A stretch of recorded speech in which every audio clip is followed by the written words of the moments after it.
Well, I got my shark lock, AD 20.5, and I gotta talk a little bit about the mechanism before I give the floor over to Andrew Demko, which, by the way, is what knife mechanisms guys just hope for, to get one of these designers or makers to go one-to-one and explain some things. So it's a dream video that I made for me, but because I'm a nice guy, I'm going to share it with you. But first I want to talk a little bit about this mechanism. First, let me say, Demko, on average, I think makes the strongest knife mechanisms. I mean, there are other people who make a lot of strong mechanisms, but they make a few weak ones. All of his are very strong. And I want to point this one out. Maybe you know from my books I talk about how I think the strongest mechanisms are ones that put a bar across the tang. This one has a slider bar, but it has a reinforcement pin here, and it's got a pin here, so it's very strong. The interesting thing about this is when this gets slid back, there's this little recess here, and it'll come up and get around the end of the tang. There's a bump here on the end of the tang, this rounded raised spot, and then there's sort of a bump here on the lock bar, and sort of another bump here, so this fits in. So it's held very strongly. The blade opens up, and the lock bar will, the sliding bar will come forward to release the knife. You pull this back, and then maybe you can see this is going to come up a little bit and then go back down. So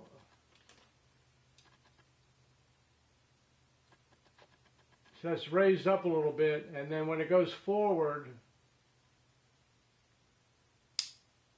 it'll go down a little bit. If you just slide this back and hold it, it won't open. If you hold this down, if you release it, then this could come up a little bit right there.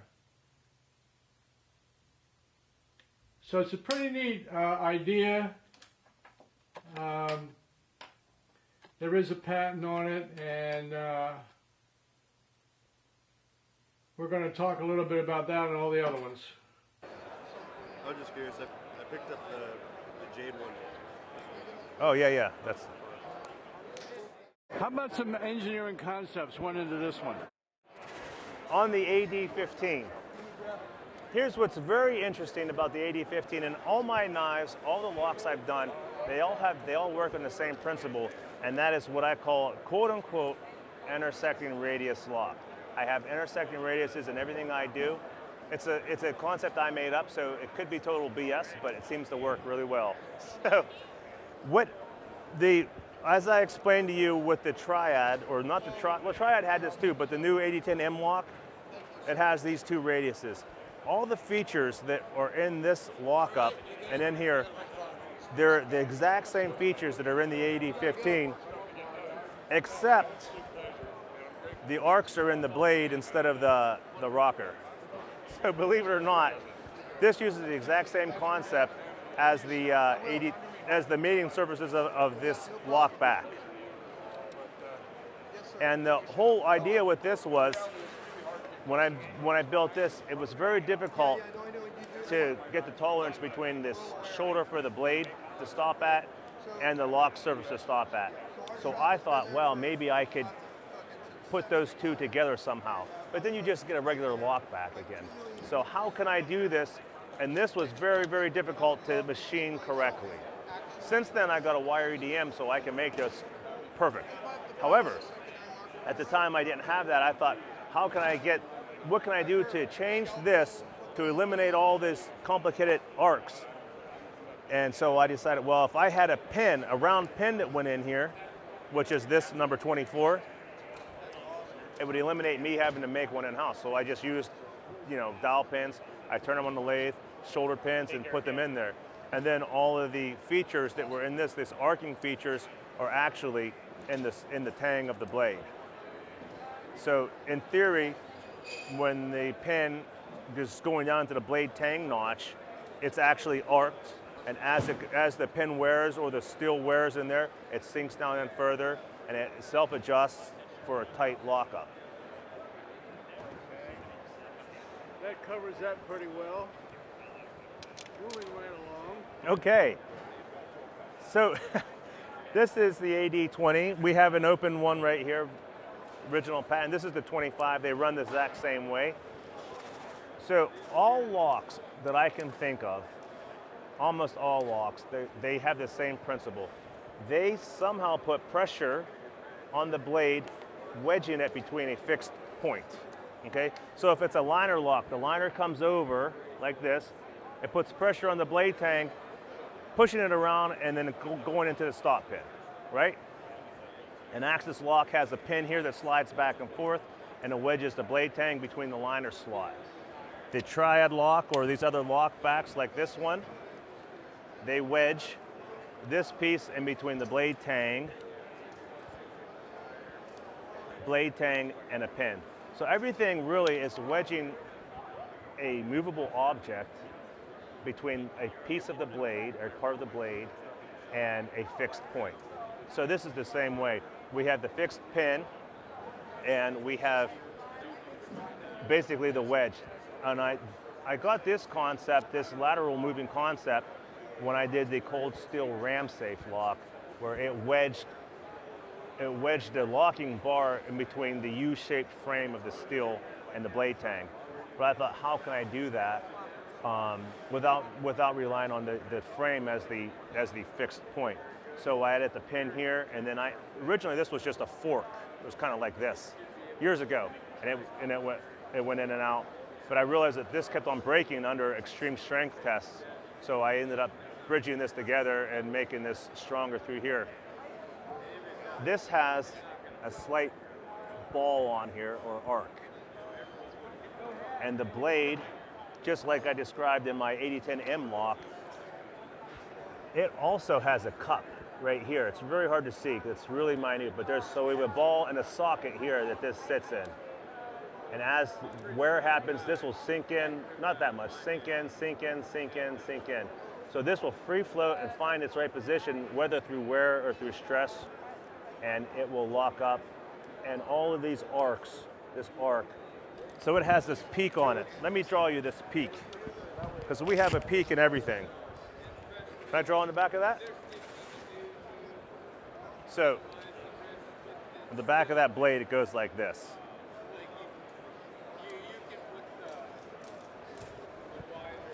This round shape here sits in this peak right here.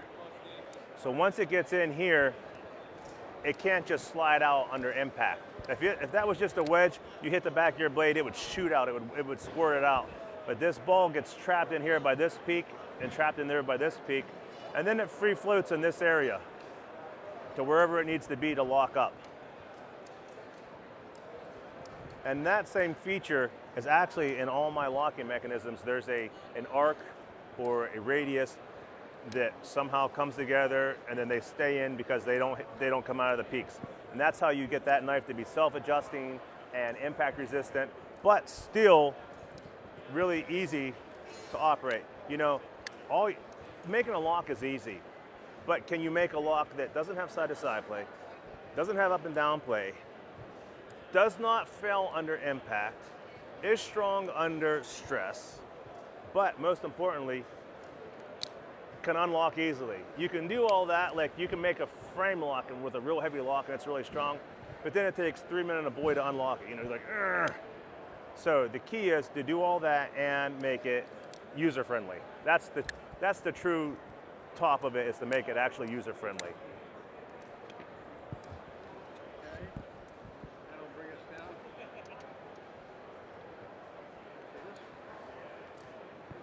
Oh. So this is, it's a modified lockback with a safety. So there's nothing really special. It's a lockback.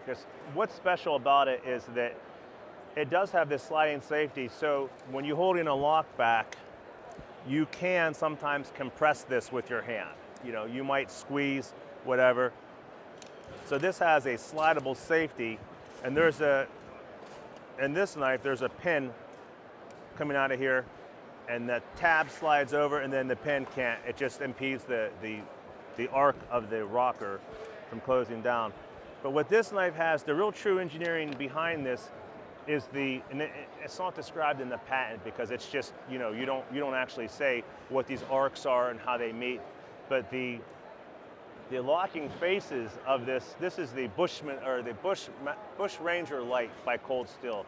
The locking faces are what's really important in this, in that it does not operate like a standard back lock. And then it has not only, it passes all the Cold Steel standard impact tests, you know, the spine wax and the weight hangs, without even using the safety. But then once you add the safety, you have as close to a fail-proof knife as possible. Another one? Nothing short of brilliant. Thank you very much. Thank you.